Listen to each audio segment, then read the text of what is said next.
darah dan elektrokardiogram atau disebut dengan EKG, yang merupakan salah satu parameter penting dalam evaluasi fungsi sistem kardiovaskular. Praktikum ini bertujuan melakukan pemeriksaan tekanan darah sekaligus merekam aktivitas listrik jantung pada hewan uji. Kemudian, data yang diperoleh dianalisis dan diinterpretasikan. Melalui praktikum ini, praktikum diharapkan mampu memahami cara kerja alat EKG, melakukan perekam sinyal jantung dengan benar, serta menginterpretasikan hasil pengukuran berdasarkan gelombang yang terbentuk. Pengukuran tekanan darah dilakukan untuk mengetahui kemampuan jantung dalam memompa darah dan melihat resistensi pembuluh darah. Sementara itu, pemeriksaan EKG digunakan untuk merekam aktivitas listrik jantung yang terjadi selama proses kontraksi dan relaksasi. Pada pemeriksaan tekanan darah, parameter yang diukur meliputi tekanan sistolik dan diastolik.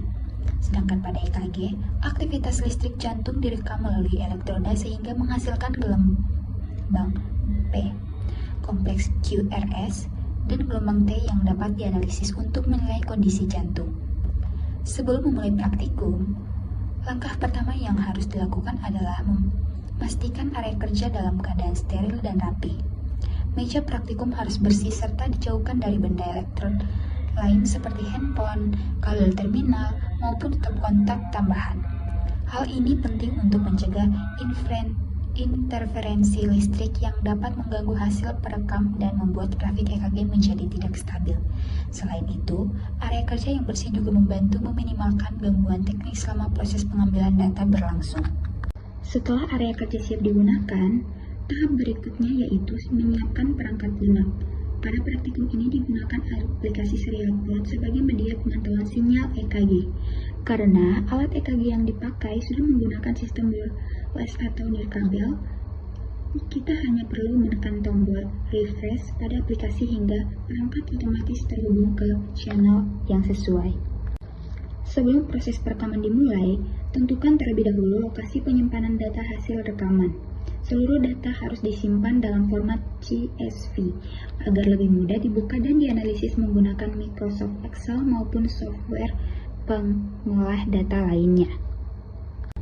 Langkah selanjutnya adalah mempersiapkan hewan uji. Tikus diinduksi menggunakan kloroform hingga berada dalam kondisi tidak sadar atau setengah sadar. Sambil menunggu efek anestesi bekerja, siapkan krim EKG lalu oleskan secara merata pada keempat telapak kaki tikus. Krim EKG berfungsi membantu menghantarkan sinyal listrik dari tubuh tikus menuju sensor agar pembaca sinyal lebih optimal. Penggunaan krim ini juga membantu memperkecil hambatan listrik antara kulit dan elektroda hingga kualitas sinyal yang dihasilkan menjadi lebih jelas. Setelah tikus benar-benar pingsan, tempatkan keempat telapak kaki pada plat besi sensor yang tersedia. Ketika grafik sinyal mulai terlihat pada monitor, proses perekaman dapat segera dilakukan. Pengambilan data dilakukan sebanyak 5 kali untuk setiap sampel sebagai data pembanding dan cadangan. Pada tahap akhir, data mentah yang diperoleh akan diolah menggunakan Python versi 3,12. Pertama, buka Windows Command Prompt, kemudian gunakan perintah cd untuk masuk ke folder penyimpanan data. Setelah itu, jalankan perintah Python mnetbook untuk membuka Jupyter Notebook. Di dalam Jupyter Notebook, buka skrip pengolah data yang telah disediakan lalu sesuaikan nama file pada kode dengan file memiliki kelompok masing-masing. Setelah program dilanjutkan, grafik EKG akan muncul secara otomatis lengkap dengan penanda merah pada setiap puncak gelombang. Nilai heart rate atau denyut jantung juga akan dihitung langsung oleh sistem tanpa perhitungan manual. Grafik yang dihasilkan nantinya dapat digunakan untuk menganalisis pola denyut jantung, keteraturan irama, serta mendeteksi adanya gangguan pada sinyal jantung. Sebagai catatan, posisi kaki tikus pada plat sensor harus tetap stabil dan tidak bergeser agar grafik yang dihasilkan tetap konsisten serta tidak mengalami distoris. Itulah seluruh prosedur pengkajian EKG pada tikus. Semoga dapat membantu dan menambahkan pemahaman kalian. Pemeriksaan EKG berdasarkan hasil praktikum elektrodiagram atau EKG, diperoleh grafik sinyal yang menunjukkan pola khas aktivitas listrik jantung. Pada grafik tampak puncak-puncak tajam berupa air peak yang menandakan proses depolarisasi ventrikel. kemunculan puncak R yang relatif teratur menunjukkan bahwa irama jantung masih bersifat ritmis. Selain sinyal EKG, grafik juga menampilkan sinyal PPG atau photopemografi yang telah melalui proses smoothing, serta titik put PPG yang digunakan untuk analisis lebih lanjut seperti perhitungan pulse wave velocity atau PWV. Adanya selisih antara air peak EKG dan put PPG menunjukkan waktu rambat gelombang nadi dari jantung menuju perifer. Data numerik yang diperoleh menunjukkan jumlah air peak yang cukup konsisten pada setiap segmen sehingga dapat digunakan untuk menghitung heart rate.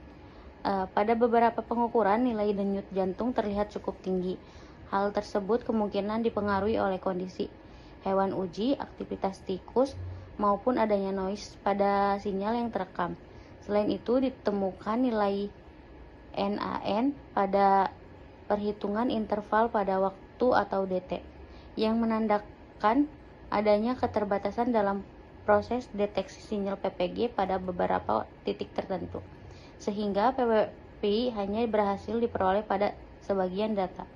Sementara pada data lainnya, nilai PWP tidak dapat dihitung karena pasangan data antara air peak dan put PPG tidak terdeteksi secara lengkap. Pada video ini, kita akan membahas prosedur pemeriksaan tekanan darah non-invasif.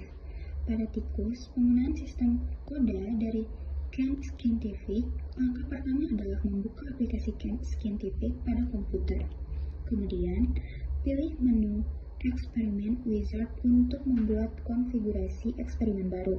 Selanjutnya, masukkan data identitas eksperimen, misalnya nama pengujian seperti tikus 1 kelompok gelombang 6. Setelah identitas diisi, lakukan pengaturan parameter pengukuran.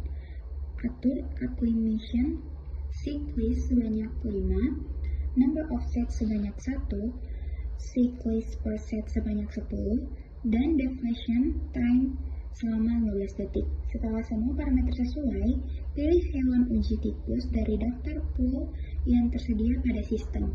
Pengaturan parameter yang tepat sangat penting karena dapat mempengaruhi kualitas dan kestabilan data tekanan darah yang diperoleh. Tahap berikutnya adalah penyiapan tikus beserta alat race trainer. Race trainer yang digunakan berupa tabung akrilik transparan untuk menjaga posisi tikus tetap stabil selama pemeriksaan berlangsung. Tikus dikeluarkan dari kandang secara perlahan, kemudian dimasukkan ke dalam tabung secara posisi kepala menghadap bagian depan atau sisi tabung yang lebih sempit. Atur penutup belakang tabung agar posisi tikus tidak terlalu longgar namun tetap nyaman. Pastikan ekor tikus keluar melalui celah yang tersedia sehingga memudahkan pemasangan cuff. Langkah selanjutnya yaitu pemasangan cuff pada ekor tikus. Terdapat dua jenis cuff yang digunakan. Pertama adalah old cuff atau occlusion cuff yang berfungsi menghentikan sementara aliran darah. Di belakangnya dipasang VPR cuff atau volume pressure recording cuff yang digunakan untuk merekam perubahan volume darah pada ekor. Pastikan kedua cuff terpasang dengan tepat dan stabil pada pangkal ekor agar sensor dapat mendeteksi sinyal dengan baik dan menghasilkan data yang akurat. Selanjutnya, proses pemanasan tikus. Setelah cuff terpasang, lakukan proses warming atau pemanasan. Retainer yang berisi tikus diletakkan di atas heating pad. Tahap ini penting karena alat koda memerlukan suhu ekor tikus sekitar 32 hingga 35 derajat Celcius agar pembuluh darah melebar dan denyut nadi lebih mudah terbaca oleh sensor. Apabila suhu ekor terlalu rendah, sensor akan lebih sulit mendeteksi aliran darah sehingga hasil pengukuran menjadi kurang optimal. Untuk membantu menjaga kondisi tikus tetap tenang dan mengurangi stres, bagian atas tabung dapat ditutup menggunakan kain berwarna gelap. Selanjutnya, pengukuran dan perekaman data.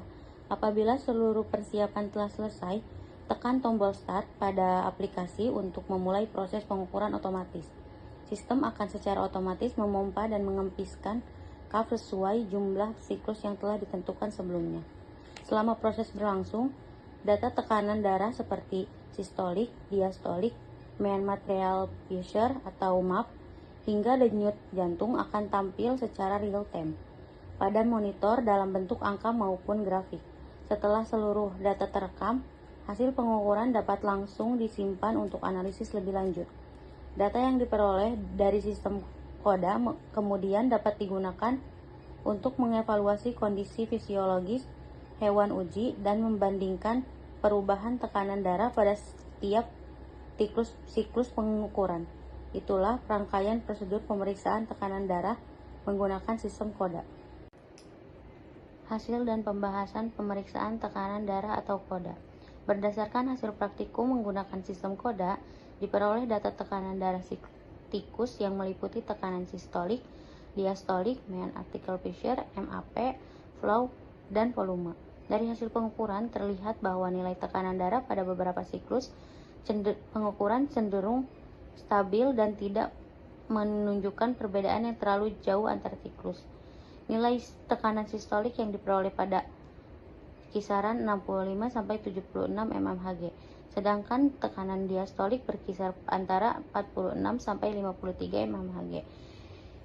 Nilai mean arterial pressure atau MAP berada pada rentang 53 sampai 60 mmHg.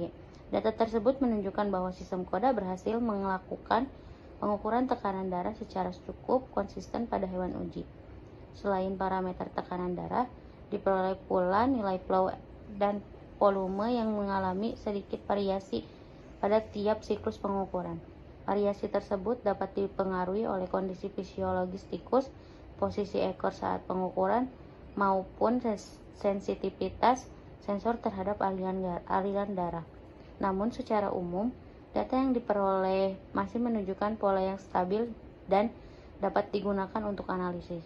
Pada tabel hasil pengukuran, terlihat bahwa seluruh sel termasuk dalam kategori asiptik, yang menandakan bahwa proses pembacaan tekanan darah berlangsung dengan baik dan data yang dihasilkan memenuhi kriteria pengukuran alat.